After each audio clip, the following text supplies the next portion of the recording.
alive. A field goal will not do it. Morris tripped up. It's out over the 35-yard line, near the 37-yard line. Gain of 3. It'll be second down and 7. Where it looked initially like Joe Morris was going to get a lot more yardage than that, but Andre Waters, the strong safety with the quick support, came up and with a sure tackle put Joe down. I thought initially when he got through the line of scrimmage that he was going to get a good 10 yards. He's 16 for 68 yards, but 34 of them came on one burst. Phil Simms falls as he's moving back into the pocket. He, I think, was stepped on. I think Bart Oates, the center, might have been driven back by Reggie White. I think that's what happened. What a disruptive force, Reggie White. He's over the center, lined up as a nose tackle, and I think he drives Bart Oates all the way back into Phil Simms. There's Oates, number 65. Watch the feet. And there it is. Yeah, his left foot steps right on Phil Simms, and it's all because of Reggie White, who's been relatively quiet here in the second half. That was a loss of 8 yards. Third down, 15.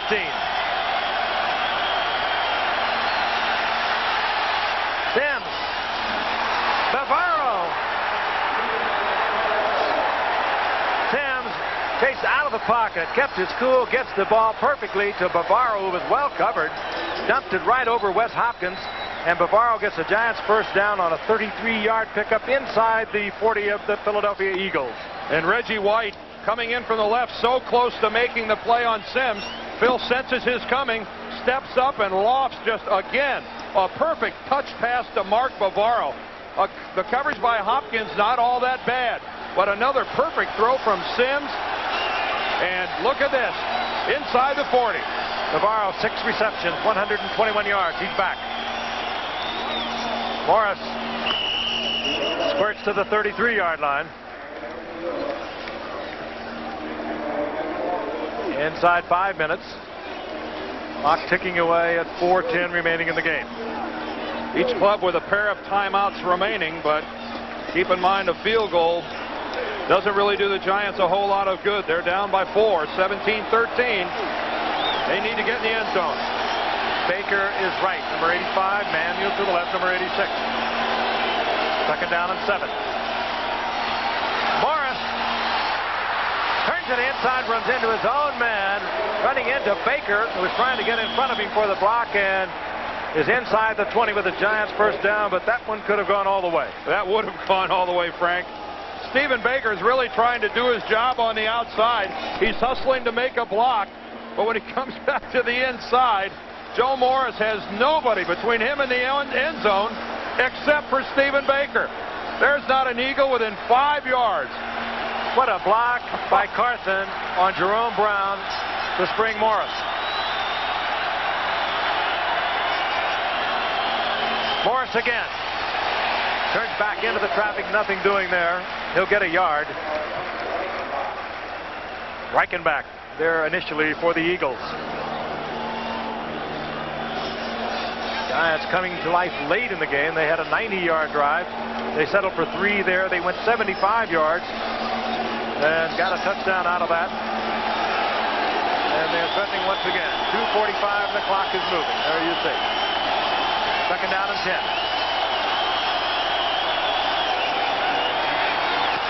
Simms has to dump it off.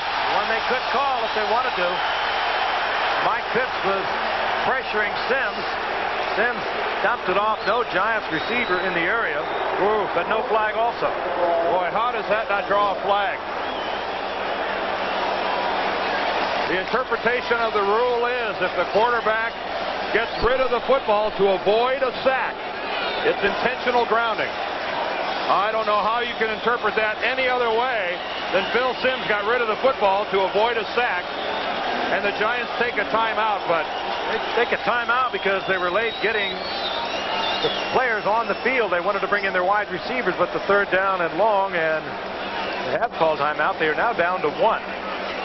I want to look at that again if we could, because it's not going to change. There is no Giants receiver in the area. No, I mean, there is nobody in sight. Now, Phil Simms has plenty of time initially. Now, that's Mike Pitts. But Where is that ball going? I mean, you see Lionel Manuel a good 10 yards away. Smart play by Phil Simms. It's a smart play if he gets away with it, and that's what he did. Bill Parcells, of course, talking upstairs. Ron Earhart, the offensive coordinator.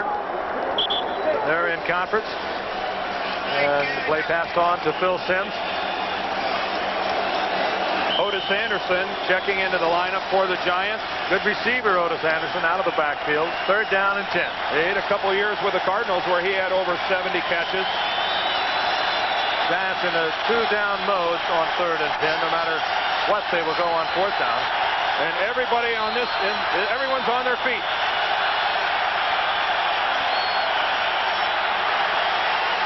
Pressure again on Simms. Reggie White in Simms' face. He had to throw it away.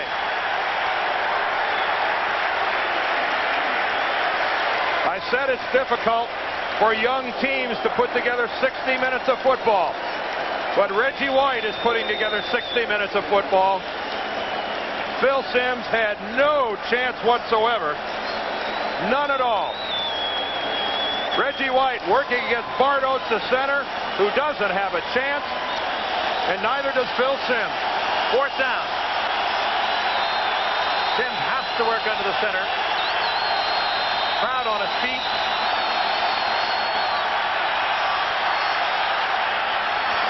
In and out of the hands of Bavaro.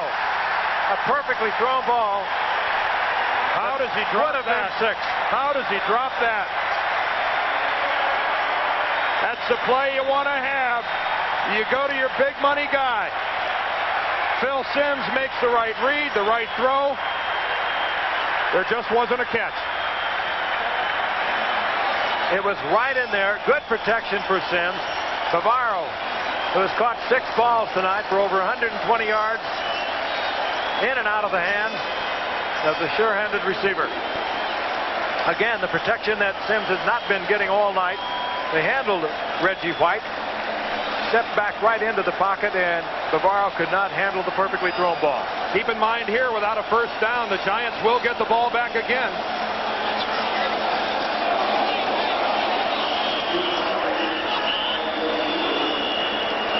Eagles get 2 yards. The Giants use their 1 remaining timeout to keep the Eagles from running off the 16 seconds that remain on the clock before the 2-minute warning. And that's exactly what they would have done. Excitement here tonight, excitement coming up on Saturday. USC with Rodney Peete, certainly a Heisman candidate, going against the Washington Huskies or Michigan against Iowa. And a Big Ten matchup that Dan says Michigan on the way, in all probability, to a Rose Bowl. If you're a Michigan fan, you say all probability. I imagine there's some people in Bloomington, Indiana that might say that's not so. A 1st down is mandatory for the guys in the white shirts if they don't want to give New York the football. The Giants will get the ball back if they don't give Philadelphia a 1st down. And this man, number 12, can get you 1st downs in a lot of ways. He's had a big night. Randall Cunningham flips it out to Byron. Byron making sure of the football first. At the line of scrimmage, upended. Mark Collins was there along with Eric Dorsey. And now Byers grabs him. What looks like it might be a muscle pull. The clock stops because it's down to the 2-minute warning. Byers is the injured Eagle. 2 minutes remaining. It'll be 3rd down and 8. In decision time for the Eagles. Do they put it up? I would. We'll be right back.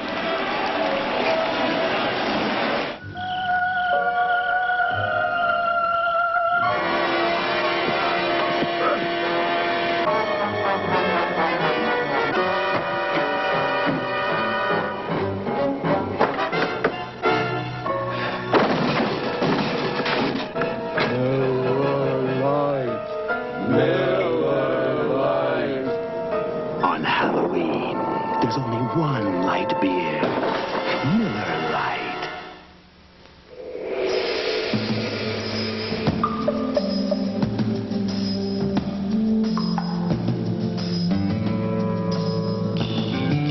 happens every 7 seconds.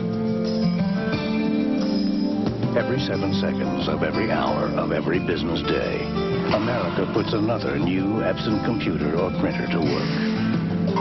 It's true. When you've got an Epson, you've got a lot of company. And he's made his decision. There's a 3rd down and 8. Does he take the chance, get the first down? This thing would be history if he could get the first down. Otherwise, he's going to have to turn it back over to the Giants.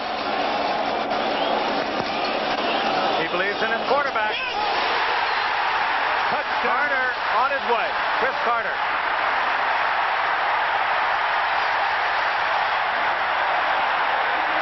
Chris Carter, 80 yards, and locks it up for the Philadelphia Eagles. And it ought to be said, the New York Giants didn't lose this ball game. The Philadelphia Eagles won it. They took it away, and they won it fair and square. And you saw the faith that Buddy Ryan had in Randall Cunningham. 3rd down and 8. He could have run the football, kicked away, and let the defense handle it. But Carter, with his 5th reception of the night, goes 80 yards for the touchdown, 162 yards as Collins got inside the perfectly thrown ball of Randall Cunningham, and on his way, Chris Carter for 80 yards and a touchdown. The Giants, overcommitting to the run, locked up a corner on single coverage and paid the price. Mark Collins hung out there all by himself. And Cunningham, a brilliant night with that 80-yard touchdown. 31 of 41, 369 yards, 3 touchdowns. And that doesn't say it all. He's been a little bit of everything tonight. Look at the Giants. Look at their defense all stacked in here to play the run. Here's Chris Carter, Mark Collins. Nothing more than single coverage. No help anywhere in the middle. It tells you a lot about the belief in his quarterback that Buddy Ryan expressed right there. He's not going to hurt me. I'll let him throw it. And that's why playing cornerback in this league is no fun. You're hung out to dry. If you don't play it perfectly every down, things like that happen. And I talked at the beginning of this game about the Philadelphia Eagles, and if they wanted to move to that next plateau, they had to beat the New York Giants. I think they've taken that step largely because of 2 people, Randall Cunningham and Reggie White. And this man has played no small role, Buddy Ryan. Came over 3 years ago after a great career with the Chicago Bears. And this is one of his close friends, Bill Parcells. They have a great deal of respect for each other. They talk frequently to each other about what's going on around the league. But tonight, it was Buddy Ryan's Philadelphia Eagles who were dominant. 1:48 remaining. The Giants with no timeout. Zendejas hangs it high, and Mark Collins will try and bring it back. He does to the 24-yard line.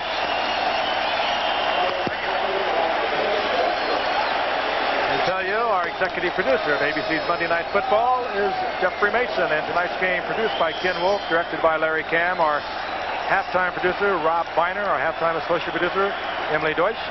Technical director, Joe Chavo. Our associate director, Ben Harvey. Technical manager, Gary Ricketts. Unit manager, Arthur Godegian. Our telecommunications manager, Hal Schmitz.